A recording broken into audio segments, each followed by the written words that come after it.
Welcome back to Extra Time Talks. Today's guest needs no introduction. Barca's brightest spark, Spain's secret weapon, and proof that age is just a number. Give it up for Lamine Yamal.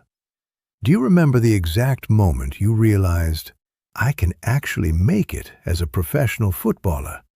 What was that day? I think the moment I truly started believing I could become a professional footballer was when I began training consistently with older players at Barcelona's academy. At first, it was intimidating because they were physically stronger and had more experience than me. But as time went on, I realized I could compete with them and even make a difference in games. That gave me confidence and made me understand that if I stayed focused and continued working hard, I had a real chance of reaching the highest level of football. When they like making your La Liga debut at just 16.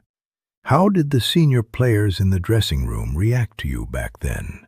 When I made my La Liga debut at 16, the senior players were incredibly supportive. I was obviously nervous because I was stepping into a completely different environment, surrounded by players I had watched for years. But they made me feel welcome from the first day. They encouraged me to play naturally, trust my abilities, and not be afraid of making mistakes. Their support helped me enjoy the experience instead of feeling overwhelmed. Limit by the occasion. Growing up playing football in your neighborhood, Rocafonda, Mataro. Did you ever imagine you'd build this big a name so Growing up in Rocafonda, I always dreamed about becoming a footballer, but I never imagined things would happen so quickly. Like many kids, I spent countless hours playing football with friends and imagining what it would be like to play for Barcelona one day. However, football teaches you that dreams only become reality through hard work. Looking back now, it's incredible to see how far I've come, but I still feel like I'm only at the beginning of my journey. Your signature move, that inside cut and left foot finish, where did that come from? Who inspired it? My inside cut and left foot finish developed naturally over time. As a young player, I loved watching creative attackers who could change a game with one movement. I practiced those types of actions repeatedly in training and youth matches until they became part of my style. Today, it's one of the moves I feel most comfortable using because it allows me to create space, surprise defenders, and either shoot or create opportunities for my teammates. Have you ever pulled off a skill in a match that you never practiced? Something that just came from pure instinct? Reeling defenders is something that's very important for attacking players. Before I make a move, I try to observe their stance, balance, and positioning.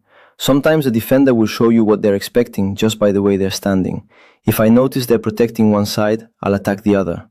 Football happens very quickly, so making the right decision in a split second can be the difference between losing the ball and creating a dangerous chance. Being constantly compared to Messi, does that motivate you or add pressure? Yes, there have definitely been moments where I've done something in a match that I never practiced before. Football can be unpredictable, and sometimes your instincts take over. When you're playing with confidence, you don't have time to think about every movement. You simply react to the situation. Some of the best moments in football come from those spontaneous decisions that happen naturally in the heat of the game. Who was your idol growing up? And how does it feel meeting them now as a peer? Being compared to Messi is something I see as both an honor and a responsibility. Messi achieved things that very few players will ever achieve, so any comparison with him is special. At the same time, I understand that every player is unique.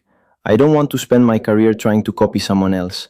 My goal is to learn from great players while creating my own identity and leaving my own mark on football.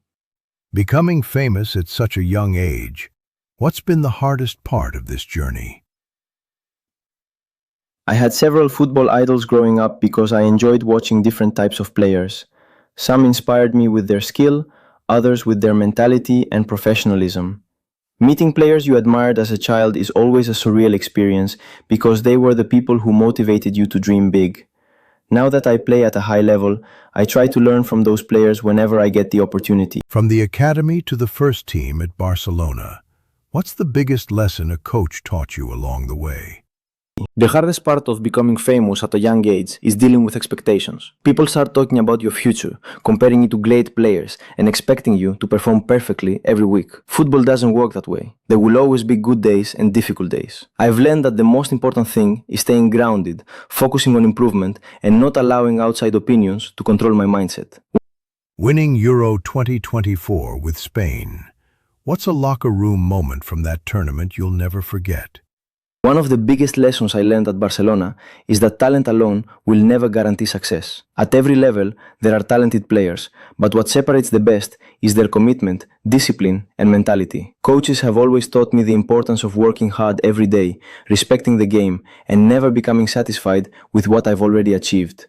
Has any senior player ever given you advice before or after a match that really stuck with you? Personal and curious. Winning Euro 2024 with Spain was one of the most special experiences of my life. The entire tournament was filled with memorable moments, but the celebrations after the final were unforgettable. Seeing the happiness on everyone's faces, celebrating with teammates, coaches, family members, and supporters made all the sacrifices worthwhile. Those are the moments every footballer dreams about when they're growing up. Do you have any pre-match rituals or superstitions? Yes, several senior players have given me advice that has stayed with me. The advice I value most is to remain humble, regardless of success.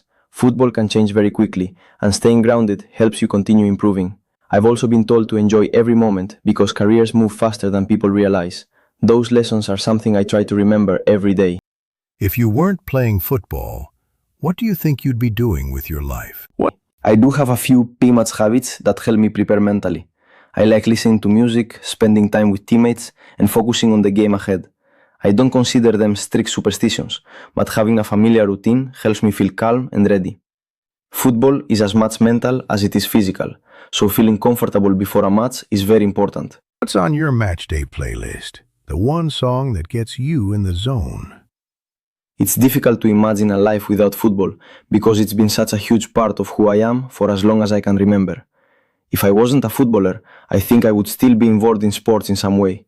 I've always loved competition, teamwork, and challenging myself. Whatever I was doing, I'd want it to be something that motivated me to improve every day. With so much attention on social media, how do you handle criticism and trolling?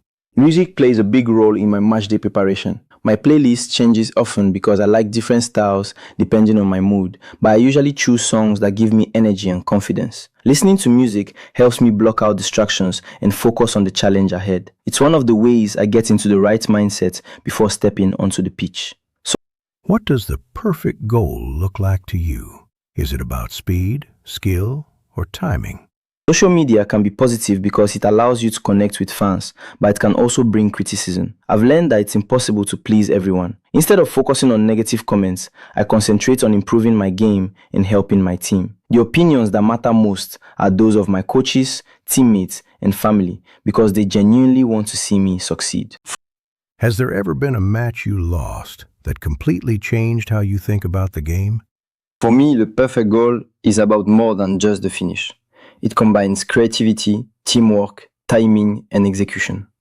Of course, spectacular goals are exciting, but I also love goals that come from a beautiful team move where everyone contributes. When a goal is the result of great football and good decision-making, it's even more satisfying. Yes, some defeats have had a major impact on the way I think about football. Losing important matches can be painful, but they often teach the most valuable lessons. Those experiences force you to reflect on what went wrong, how you can improve, and how to respond to adversity. In many ways, losses can help shape a player's character more than victories. Where do you see yourself in 10 years? In 10 years, I hope to look back on a career filled with growth, trophies, and memorable moments. Of course, every player dreams of winning the biggest competitions, but I also want to be remembered for the way I played the game. If people remember me as someone who entertained fans, respected the sport, and gave everything for his team, I would be very proud. Which trophy or achievement would mean the most to you? If you could go one-on-one against any football legend, even a retired one, who would you pick? and why? If I could play one-on-one against any football legend, I would choose Ronaldinho. He was one of the most creative and entertaining players in football history. What made him special wasn't just his skill, but the joy and freedom with which he played. Testing myself against someone with that level of imagination and talent would be an incredible experience and a challenge I'd love to take on.